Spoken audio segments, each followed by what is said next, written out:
Yeah. Y'all know what it is. It's TK the poet. You already know it, so you ain't gotta quote it. If I spoke it, you already know what that means. Y'all wrote it. We have a special live today. You know, I have a special guest I'm gonna bring up here. He's one of the most profound poets. He has a lot of stuff going on for, especially for poets. And he's putting on for the poets. He's putting the light on Dallas poetry, and I've been to a couple of his events, and it's been a blessing. He allowed me to come up there and spit one time, and every time I did, I try to give everything that I have, but it was an honor to grace his platform. So I'm going ahead and bring him up, and I want him to introduce himself because nobody can introduce themselves better than themselves. So, Mr. Michael Guinn, what's going on? Hey man, how's it going? And thank you so much for allowing me to be on your platform. Hey, no problem, no problem. Hey, man, I was a blessing to even be honored to meet you and also just spit poetry in front of you. So, hey, so tell me, go ahead, give the people a little introduction about who you are for the people that don't know. Well, my name is Mike Guinn. I am from East Texas. I am a full-time social worker and almost full-time poet, spoken Mm, word events coordinator, and you got a master's in social work, bachelor's in social work. Do a lot of events, do a lot of hosting workshops, a lot of acting, commercials. Have an agent. That's just a nutshell. And of course, the rest is history. I'm just enjoying what I do. okay. Hey, that is fire because look, that's one thing that I believe in being an entertainer. Being more just than being a poet. Be an entertainer. Don't just stop at saying that, oh, I'm just a poet. At the end of the day, you're an entertainer. Like get into the acting, get into, other things that can push your poetry to another level. So how is it important to be, you know, move in different directions for it's just you doing the acting and poetry? Does that intertwine with each other? Well, actually, yes, man. I'm in an upcoming movie where it's a Mm, poetry. It's a poetic film called Battle Lines that's being filmed in Houston. I'm hoping I can make it, but even if I don't, my work has already been requested to be, part mm, of the script, so I get writing credits as well. But mm, so that's one way. But the main thing is, man, is that you and I both know is if you on stage enough, often enough, you learn how to read an audience, you learn how mhm, to read the room, you learn what to pick and choose that's going to best connect. And acting is the same way. You're trying to connect to an audience. You want the directors and producers and people to feel like you can bring their words to life, even if you didn't write them. So that's what this whole poetry, spoken word, and all this stuff does. It gives you an opportunity to kind of practice that skill, and it becomes a skill. The more you do it, the more it becomes a skill. okay. So can we get into how you started poetry? What gave you the urge to get to pick up that pen and just get to writing? Well, you may have been born when I picked the pen. Um, December 21st, 1997. Man, I was Mm, working as a CPS investigator and came in from a real long day of child abuse investigations, mm, and I just sit down at my desk and I started crying. And when I lifted my head, I had a pen in my hand, and the very first thing I wrote was, "What good is my master's degree if I can't be the master of me?" And after that, mm, everything came flowing out of me. All my childhood trauma, all my abuse, all the stuff that's going on with my mom, with dad, family, work, all that stuff. Before that, man, flag football was tackle football. Pickup mm, basketball was tackle basketball. Had mm, anger, a lot of stuff. But once I released all that in the pen, I had never wrote anything before. It just happened. mm, So here I am. mm, So like your pen was like almost like your release, your therapy, something that just brought you like since you've been writing from the first time you wrote a poem until now, has your feeling changed? Has No, any feeling changed about poetry? You nope. still have that fire just to continue to keep writing? Still got that fire. Still got that fire, Mr. Burns. Matter of fact, the fire still burns inside me. Mm, mm. I got you. Hey, but I got a real what made you really want to put on for poets? Because you have a lot of events going on. What put you in a position where you say like, look, I'm just gonna stop just being a poet and I'm really just gonna put on for poets. Well, you know what? What I realized. Okay, for years I went to every open mic. I was in every poetry slam. I was all over the country. There was no Arkansas, Austin, Oakland, California. Mm, I would go everywhere and I would support everybody. And as you do that, Baltimore, New Orleans, and as I did that, I realized that a lot of the places were at bars or hookah lounges or places where there was background noises, and I didn't feel that that was very respectful environment for us to have a captive audience. So I decided, since I was already older when I started mhm, poetry, to create a space for older folks like 30 and up. mhm. Where and what I learned is that those folks, one, can pay the door price with no problem. They would Right. support the artists who had books and CDs, and they would be people who would get there reasonably on time, and they would respect if an event started on time. So I saw value in creating non-club spaces that Mhm. started and ended on time, and that became kind of my niche, and that's the reason why I'm asked to host so many spaces. I'm currently hosting like 7 or 8 spots on Mm. and the reason why is because the folks trust me. They get the business, but mainly it's to have a chance to pay poets and to put them in the atmosphere where people are actually listening to them, and listening has more value than getting a drink or anything else. So that's Right. really So, do you see any difference from like poetry now until when you started? Is there a shift or a change in it? that's a big change. Obviously, 25 years ago, brother, it's Hmm. changed. Uh, the main thing changed is that, and as you know, for example, way back in the day, it was cultural. It was, Hmm. you had the love poems when it's shunned upon, like, like Hmm. now. And then you had the Black Lives Matter movement. You got the Hmm. LGBTQ. You got a lot of things that have changed and that are more in the forefront. So if you're a writer or if you're a human in this earth and you write, then you have to go with what is evolving, what is around you. So things change. Matter of fact, today is different than yesterday. Things, Right. just like, for example, we had COVID. One day it was COVID. One day it wasn't COVID. One day it was COVID. It was COVID for Mhm. 2 years. So Right. we had to change because we had to now use virtual more. We had Mhm. to, wear a mask. We had to change up. So yeah, right. Everything has changed, man, from one year to the next, from one day to the next. But definitely, and the poets are getting younger and younger, brother. They are Look, fire, man, and look. I love that. I love that. Mm.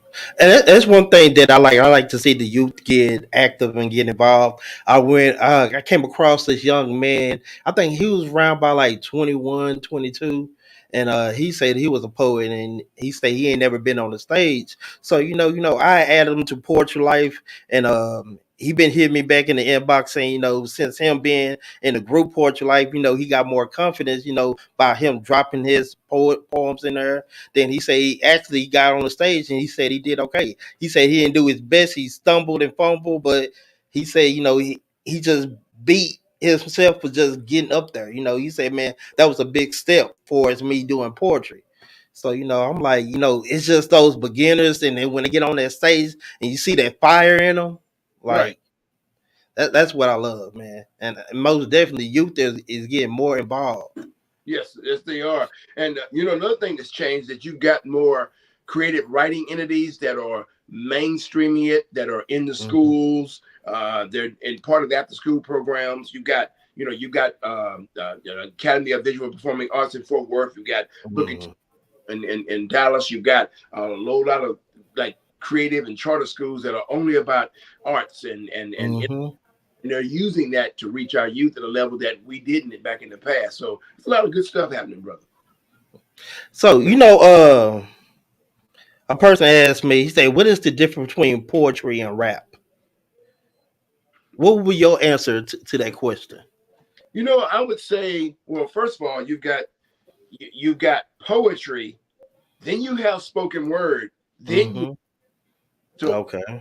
being on old school, poetry is more disciplined writing style. Poetry is like I'm a member of the Fort Worth Poetry Society and the Poetry Society of Texas, and in those groups, it's more of a concentration on the written word. You know, I pentameter, tone, meter, metaphor, alliteration, onomatopoeia, and certain alignments and slant rhymes and all that stuff. Mm-hmm. So they hone the craft of writing. Like for example, a poem could be 15 lines, three stanzas, and it has to have a certain, meter or a certain, pentameter. So poetry is more focused, real poetry is more focused on that. Then you have spoken word, which is a lot of kind of what we do, which is Mm-hmm. a mixture of poetry, which means Mm-hmm. in rhymes, set rhymes, a lot of clever wordplay mixed with a message that makes it more of a performance art Mm-hmm. than anything. Right. Then of course rap. I mean, it uses everything, but it also it's more of a rhythmic. It's more rhythm Mm-hmm. than rap. It's more of a cadence, as you will, that's different and can be very musical in tone and pitch. So, but yeah, so spoken word, poetry, and rap. So to me, that's three different things, but that's just my opinion. Right, right, right. And I feel the same way. I feel like rap, um it used to have a message. I think rap now is just faded away. And I realize like poetry, more people are getting more involved in poetry because it's originality, the realness of it, and people is drawing back to, to for the realness, because people is going through so much pain, they just want something to relate to. And Right. right now, like the rap music, people can't relate. I can't relate to it. I don't know. I don't know about you, but I can't relate to it. So So, some of it I can, brother. Some of it I can. Some of it I really like, man. yeah. I have a teenage daughter, so I'm always, Hmm. I'm acclimated to everything. I mean, what she listened to. I mean, I was doing a show, um, at a teen conference in Austin on the 14th, and I text my daughter, say, "Hey, send me a playlist," because I don't know. I said, and it's got to be clean. So she sent me a clean playlist. I was able to play some stuff that weren't country or jazz, or old school neo soul. Some of that works, but so some of that pretty good, man. I mean, they're very creative, man. I like a lot of the new rap and hip hop people. Right. Hold on for a second. My kids, they bombard. Come on, they want to speak. Come on. They just want to speak. Come Hello, on. Oh, sure, it's still glitching. what's All up? right, now say hi. All Hi. right. Now y'all can leave. They want their 15 minutes of fame. Look, my kids, they go back on and watch this on YouTube and like, look, we was on YouTube. We YouTube stars. Yeah, So you. but so is your daughter into poetry? She is. She's a poet. She has a chapbook of Okay. poetry, and she and I have performed Oklahoma, Mm, Arkansas, Louisiana. We've been on NBC 5, Fox News, Channel 11. mm. We've done. I've had her in front of the mayor, in front of the NAACP Image Award president. We everywhere I go, she would go, and so she's really, really good, man. Really, really good. Okay. I mean, how do that feel about you? Your daughter growing up in poetry and y'all can perform together. Like, how does that make you feel? It feels good, man, because you and I both know it's all about leaving a legacy. Mm-hmm. Like for example, I just did a show with Gia Scott Heron, who is the daughter of Gil Scott Heron, and Mm. a poet who is the daughter of a famous poet. The Revolution Right.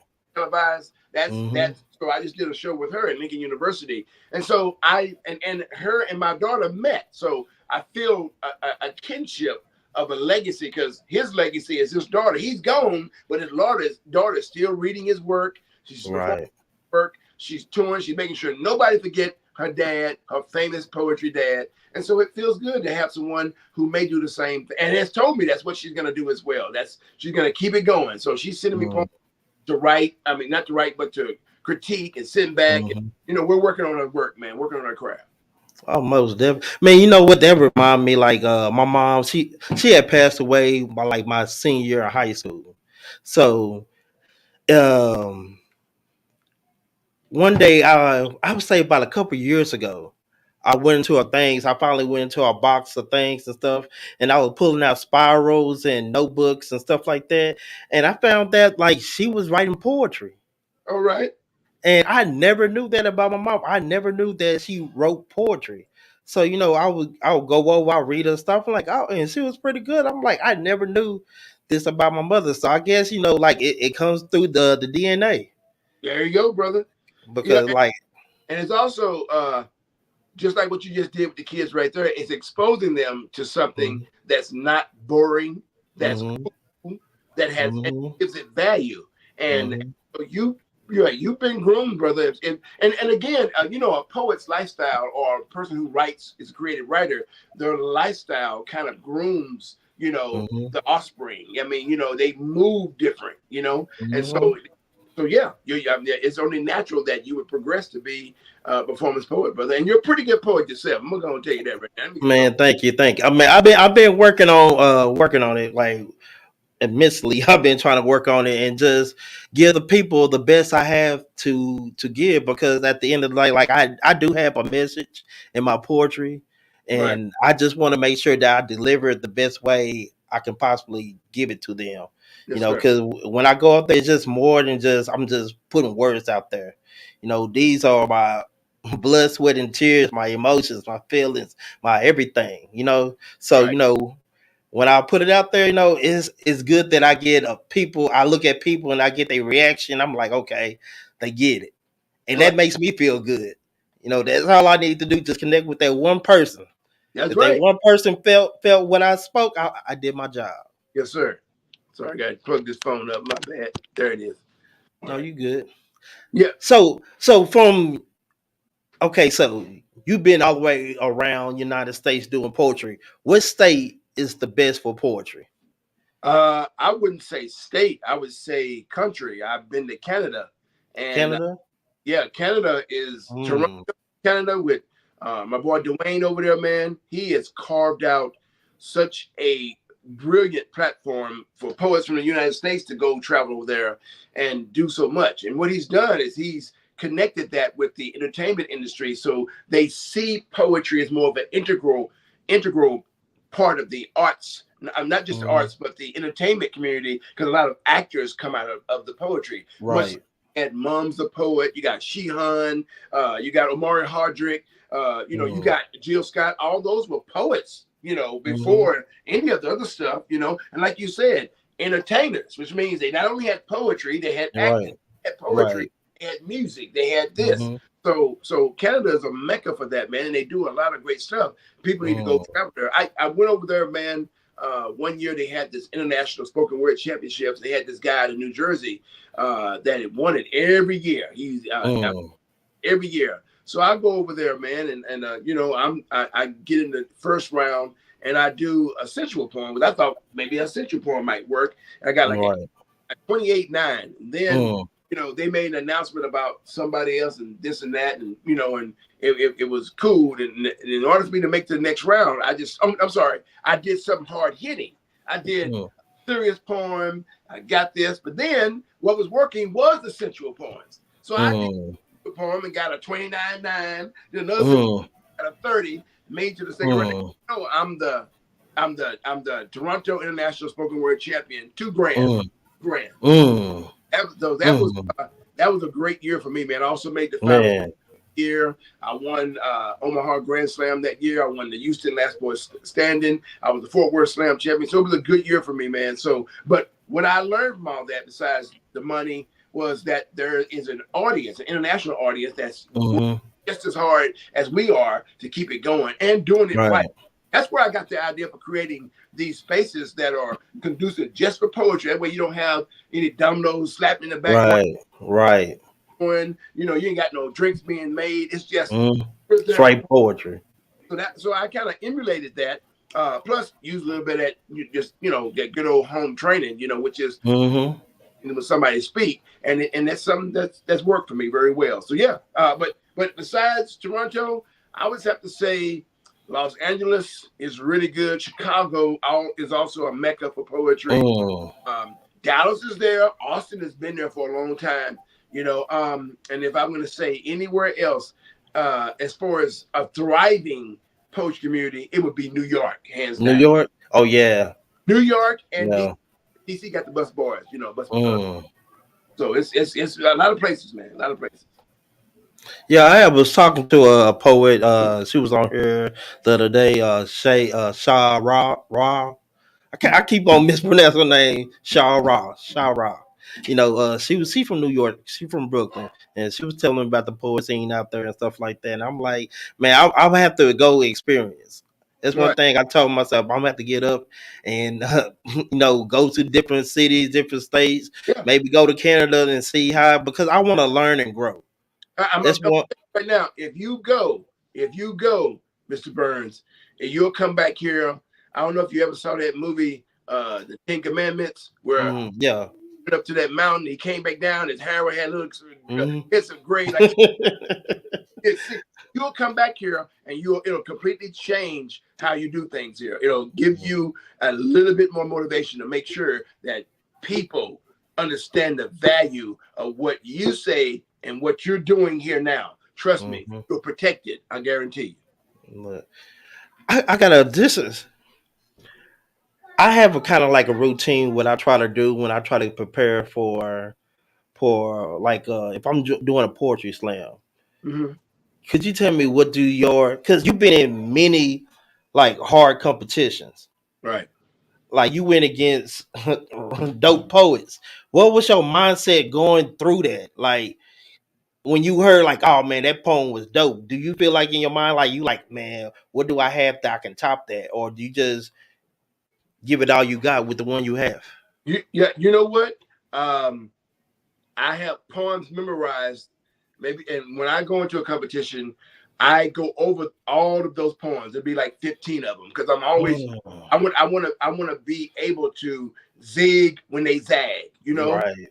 A poem, I'm going to come back with something social work. If there's a Black History poem, I'm going to come back with something love. I'm gonna I in my mind I have everything going. But even before that, you have to be aware of the judges. You have to be aware of the mic. You have to be aware of the host and how he's hosting, making sure it's down the middle. He's not swaying one side to the next because his boys in the competition or his girl. You have to be aware of so many things, and you have to be present. I show up to a competition at least an hour ahead of time because I want to see, who the judges are, and if they was sitting there at the bar drinking and chatting up with them. I do that. But the main thing is that you get there. Like for example, I had this competition in Omaha one time, and I drove 6 hours through a slow snowstorm to get there, right? And when you get there, you got all these heavy hitters and national this and HBO that and all these cats, right? And you had the newspaper and the TV out there interviewing everybody but me, And they interviewed everybody but me. And just I was nobody. I was a nobody. That same year now. Mind you, I just made the final stage in nationals. I won my slam. I went to Canada and kicked butt. So I was feeling very confident. But it threw me off that it was all about star power. It was all about the write up and who. So what I went in there because if I had any nervousness about slam or was thinking, oh my God, I'm overwhelmed, that all went away because I felt offended. I felt insulted. I'm somebody too. Right. So right. I won the damn thing. There it is right there. Hey. I went on back and forth. They didn't see me coming, brother. They didn't see me coming, And then after the competition, they want to try to interview me. I didn't want to talk. I was like, I just waved my money and left out the door. Look, man, that's amazing, man. Like one day, I'm trying my best to try to get out there and hit more stages, more platforms and stuff. But life be lifing, life be lifing, and that's one thing about us being poets. When life start lifing, right? Like our best getaway is out that pen and pad. That's right. you know.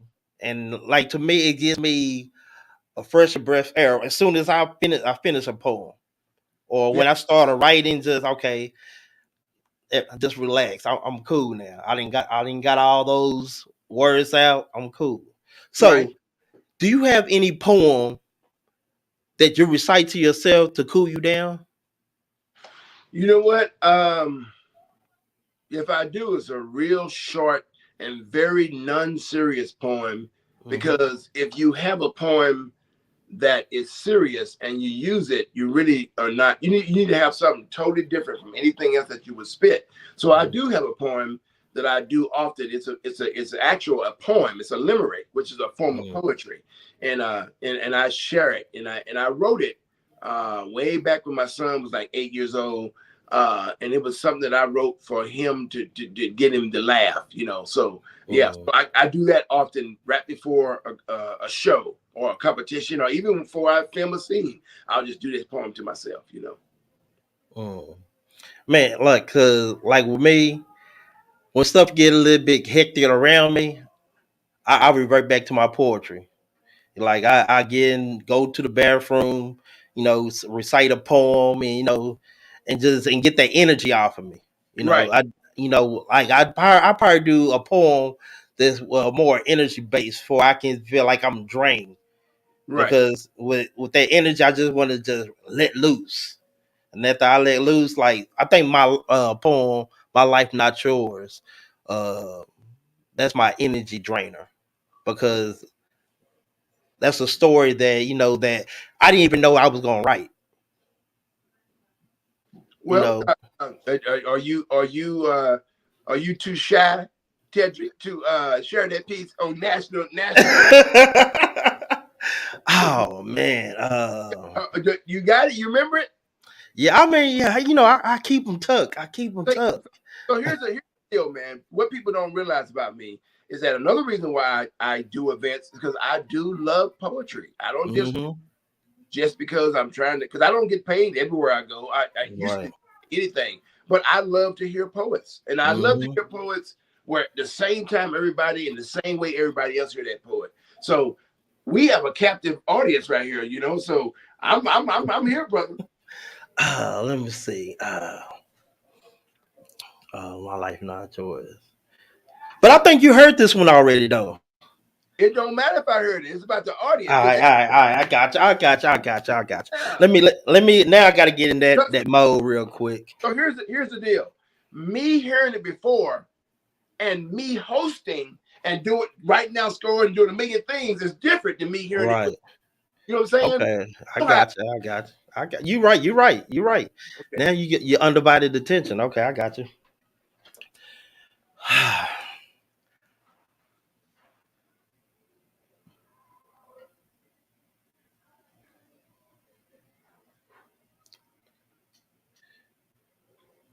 Hi. I'm TK the Poet. Israel. I'm not controlled by chemtrails or bitches with spells. Walking in the darkness blindly as I trying to find my way. As I bump against the wall, then words start appearing in my head. You're smart, you're great, you're a king, you're powerful, you're omnipotent, you're a warrior, you're a leader, you're a blessing. Then I realized all the bumps on my wall was in braille. See, my life not yours, because I really have to endure pain. Asking God questions like, why you didn't save my mother from dying? You let my father live. Then he died. I guess words do lies in the tongue. And the same words let me numb inside suicide, what I thought about multiple times. But I was too afraid to try, like skydiving. See, my life not yours. My pain, my hurt, my anger, I try to bury it. I'm telling you, it's some scary shit. We can hear the devil voice, oh, but God's no lie. But I never told y'all the truth, because the lie's more entertaining than me telling y'all the truth. It's not gonna stop the dark clouds from raining. That's why I realized why I've been in the dark for so long. Because I was in my mind. I kept reminiscing about struggle times. While a lot of people try to get rid of their demons, guess what? I had to summon mine. So my life's not yours. Because I really have to sleep on porch slides.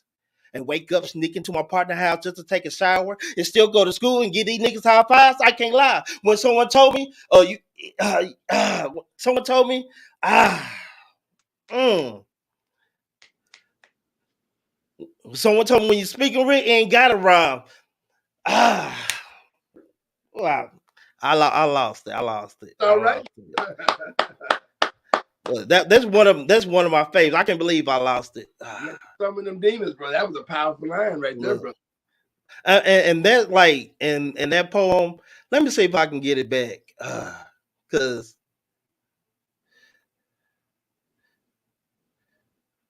someone took he ain't got it wrong. That's why he ain't got it wrong.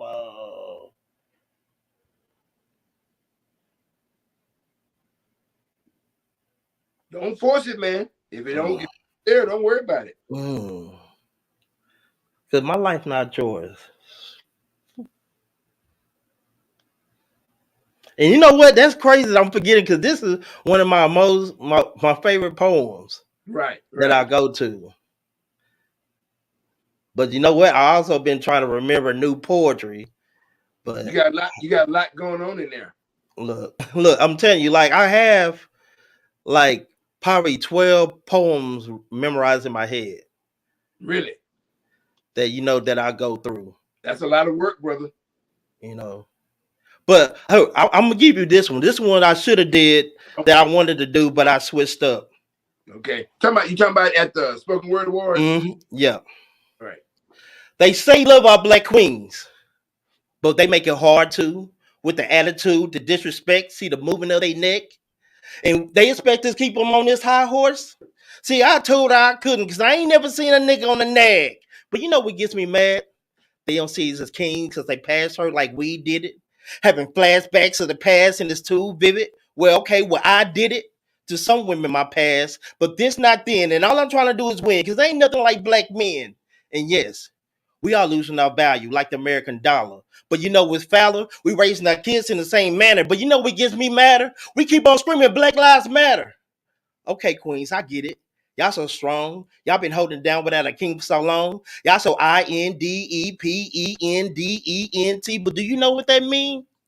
You want a man, but don't need a man. When you get a man, you don't let a man be a man. The majority of the time, you have to be that man. You want to continue with that plan? See, don't get me wrong. See, I love my black queens. But do y'all know what that means? See, I love the will that y'all have to keep fighting. It's exciting to see no matter what your persevere is done without fear because failure is not an option. But I know y'all tired of feeling like y'all in the auction. How y'all be giving us the best y'all have to offer, like love, sacrifice, commitment, themselves, not streaking when times get tough. But we act like that's not enough because we only see money as value. We skip right past the foundation.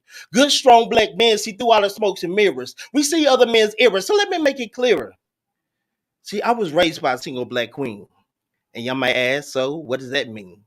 That means I didn't see men enter her life and at the same time take a part of her life. See, all the arguments, the abuse, the abandonment. Damn it, man.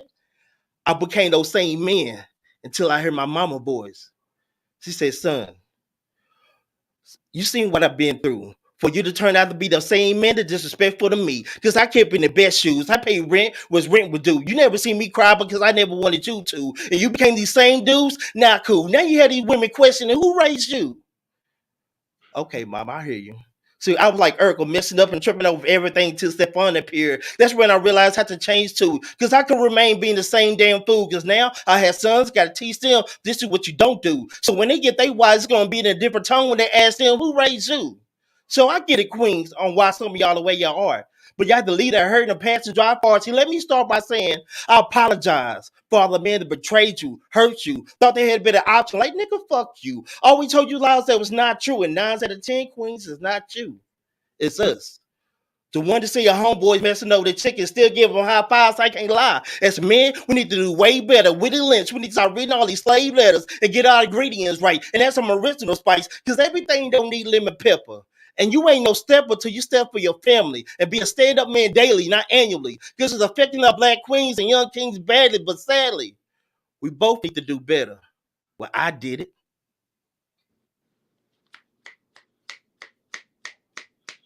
Go ahead, brother. Go ahead. On then. Go ahead. On.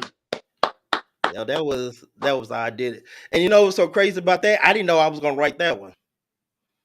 You never know. Sometimes it's best not to know. Mm-hmm. That's why they call it flow. Let it flow. So it hits you. Sometimes you wake up at 2 or 3 o'clock in the morning. You got to get it out. It's got to come out. You know, your girl think you're on the phone trying to talk to somebody. No, I'm writing the poem. Right. Right. Man, Look, I'm telling like real. who you texting? Who you talking to? I'm writing poetry. But but even like, have you had this? I'm this late. I ain't gonna hold you too long, but have you ever had something that you came to you, but you didn't understand it at the time? You know what? I don't think I have. I think everything that it's and different people, different processes. Mm-hmm. Um, you know, everything that come to me, I know exactly why it's coming to me and where it's Mm-hmm. coming from because I'm visual and I'm Mm-hmm. emotional, and so when you have that combination and you're creative, then you kind of know where to put it when it comes. You know, Mm-hmm. and if you don't know, you quickly figure out, oh, okay, yeah, now I know why that is the way it is, why it came to me that way. But no, not yet, brother. Everybody processes differently. Mm-hmm. Because I had this one poem that I wrote, and because I have like look, I have like over 300 poems in a notebook that I write, and sometimes I go back and look over my old poems, Mhm. and I read something. I'm like, man, that was deep. Like I'm like, wow, like it hit me a little bit different now. I guess because I didn't live a little bit more, so now when I read it over, it hit me a little bit different. Right, I got you. You So say you have 300 poems. Have you published in a book yet? no, What are you I'm going? finna. I'm finna get ready to do that. I'm releasing a poetry album, uh, I got, September the 3rd. but a book as well. Yeah, Okay. but I'm that's it's gonna follow by the book where I'm putting the poems and dissecting the poems and stuff like that. It's gonna be some real deep stuff and some mean truth about the poems and stuff. So we're gonna get a little bit deeper into each poem. Okay. I've published two books. One is called Moist.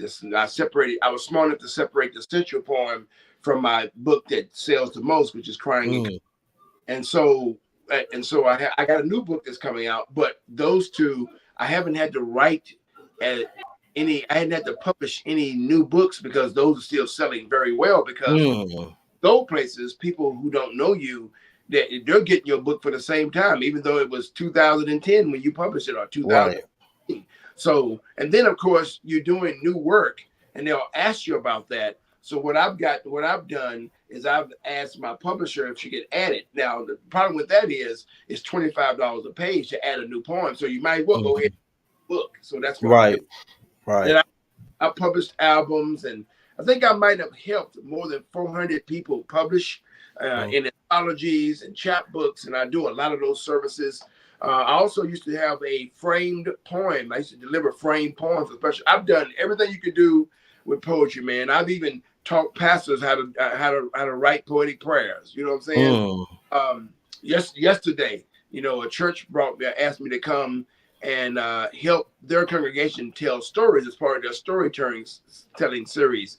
And they had the youth congregation, and they had this congregation, and they had the middle, which is I ain't gonna say misfits, but it's people who were just right there, focus centered, and I was able to get them to come together and share, and it's been very powerful, that experience. mm, But and I wanted to offer to them a chance to publish, but I stayed away from that. But mm, my point is, poetry is very lucrative. It can be used mm, for healing, it can be used for conferences, it can be used for mm, writing, it can be used for all types of things when it comes to therapy, mhm, women healing, domestic violence, HIV awareness, mhm. everything.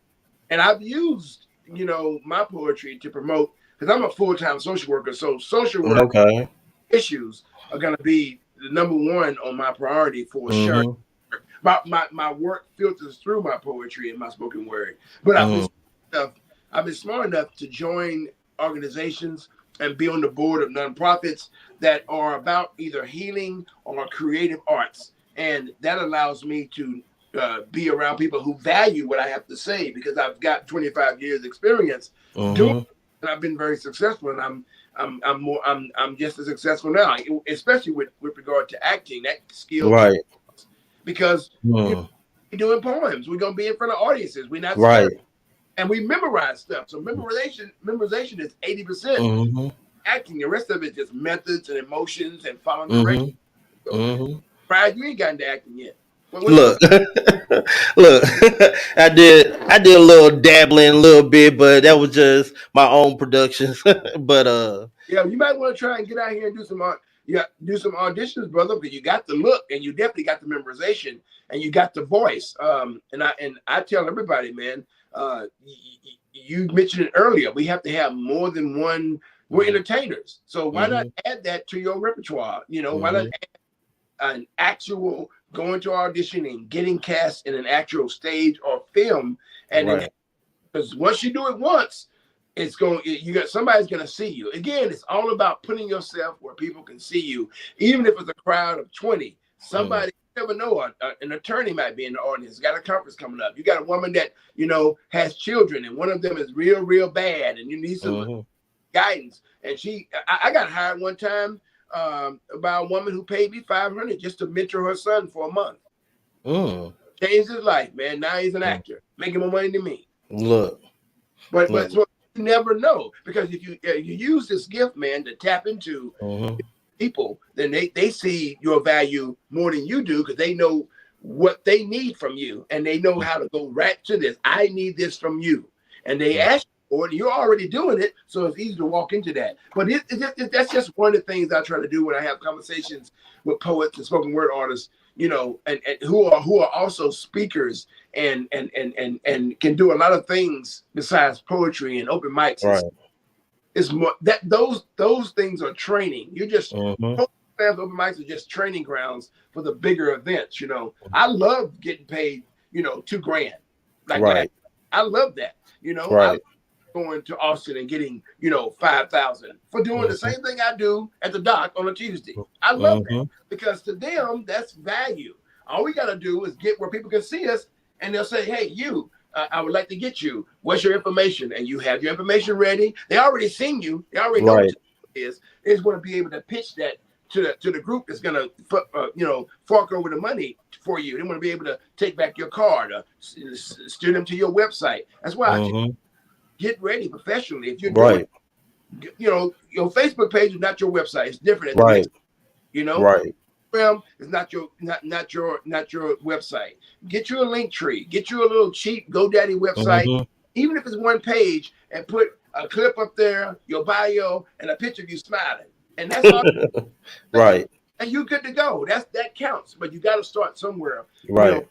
I just tell people that all the time, man. So, and I'm doing a workshop here in a little while, man, in August, where I'm doing a workshop on how to do workshops, because workshops is that's where it's at, brother.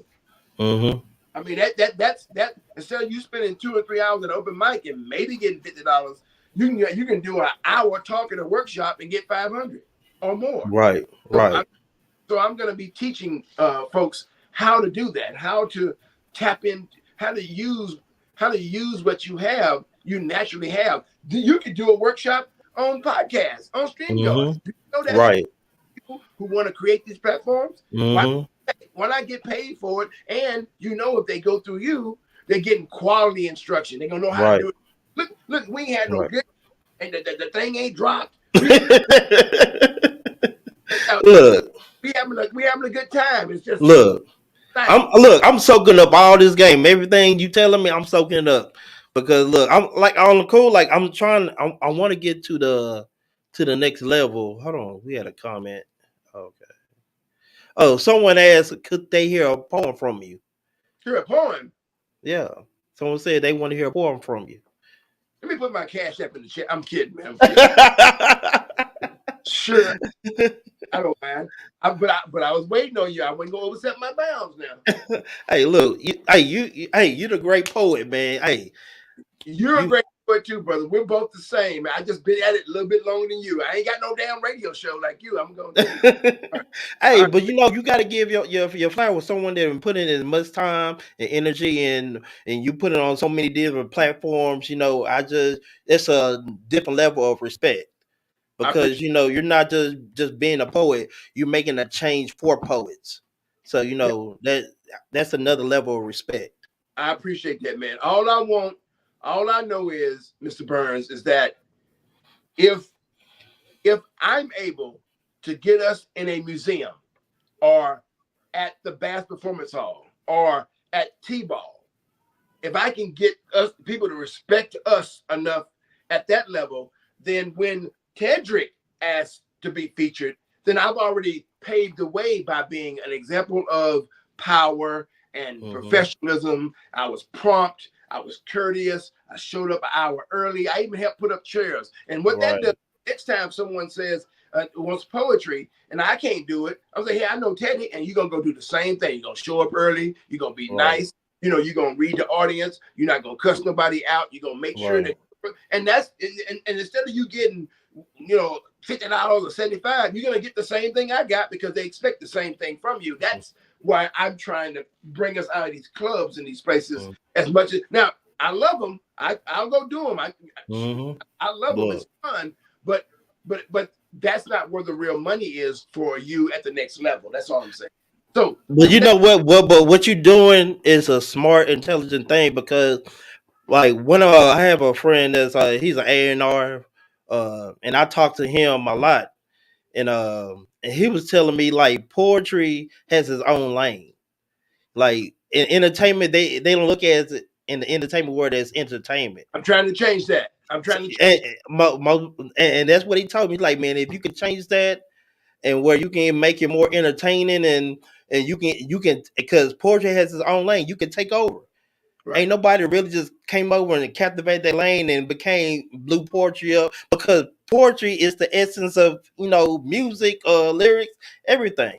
Yeah, well, folks kind of lump it all together, like rap is poetry, Yeah. or hip hop is poetry, or music is poetry to music to the instrumentals, and they lump Hmm. it all together. But I tell them this, that rap and hip hop and singing all have instruments. All we Right. have this one. The We have voice. this one, Yeah. and so shouldn't that be even bigger and get paid more and be received Right. another level if all we Right. this and everybody else have all the beat Right. Facts. Facts. that is this. Talk. So yeah, I'm trying to be a part. I am trying to be a Mm. part I of am a part. Yeah. entertaining and changing how we do that. Yeah. But yeah, so I'll share this poem, man. I'll go since you went all serious. I'm gonna zig. I'm gonna go. I'm gonna do Let's go. yeah, so here it is right here. I wrote this poem. This is my first love poem, and Mm. I wrote this poem 21 years ago. Okay. Here it is. I was in Sacramento. Here we go.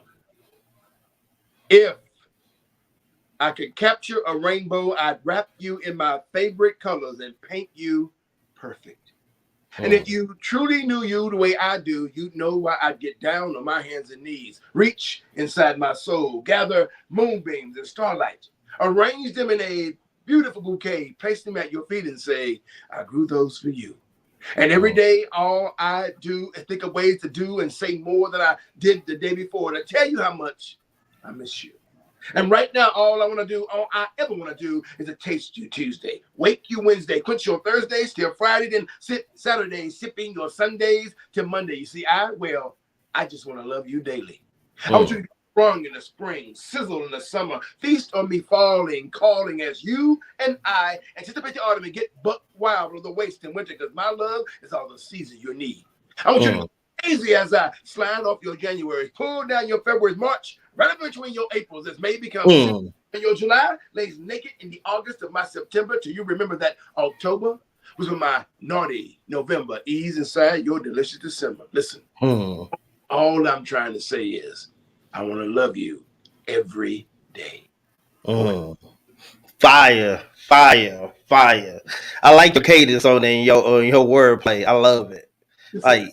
Look, look, I'm see. That's one thing I love hearing different styles and different because I'm like, okay, let me try that. I'm like, try that a little bit. So Yeah. look, I try to take from little bits. I'm trying Yeah. like I said, I I'm trying to give the people the best performance, best energy, best words that I can possibly give people. Like I tell people, when you write a poem, every word has to earn that spot on that paper. Right. Every word has to fight for that position. You know, Exactly. and that's what I do when I say these words. I look, these words fought to be here. That's right. But I ain't gonna take too much of your time, man. Michael Guinn, if you can go ahead and tell what hold on, there's one thing. Um Before you go.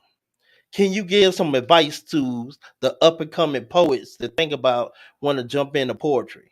Can you give them some advice? For the new up and coming poets, be humble and keep your ears open. Mm, Everything is a lesson. mm, That's it. okay. Yeah, and man, and before you leave, go ahead and shout out your handle and tell the people everything you have going.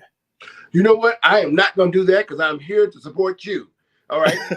But I Hey, will. no, we look, it's cross promotion, cross promotion. I got We you. we Okay. So you can just visit my website, www.mikegwennent.com, or follow me on Facebook. Just go to Tedrick's Mutual Friends, and I'm there. There it is. All right. You just really, I've been at it so long, you can just Google Mike Guinn, Guinn, and you'll find me. I'm everywhere. My number's everywhere. And there it is. And I've got a lot of things coming up, but when you find me, you'll see those things. And I appreciate the opportunity, Ted. I appreciate you, man. I'm gonna go ahead and drop you back down, but All before you leave, I'm gonna say something to you right before you leave. So right. I'm gonna go ahead and end this so I can have a private conversation with you, man. Hold on. Uh, and hey, and that was Michael Guinn, man. It was an honor for him to be on this platform, Poetry Life. We had some more exciting things going on for his, visuals, more visuals finna get ready to come out. Y'all see this shirt, Sick Poetry, bottom merch. Like I said, I have a lot more other designs finna get ready to come out, and just continue to support the movement. Poetry Life on Facebook, Instagram, TK the Poet on every social media platform you can possibly think of. And also, hey, it's Porch Life. Hey, that's all I can say. But we out until next time. I'll holler at y'all.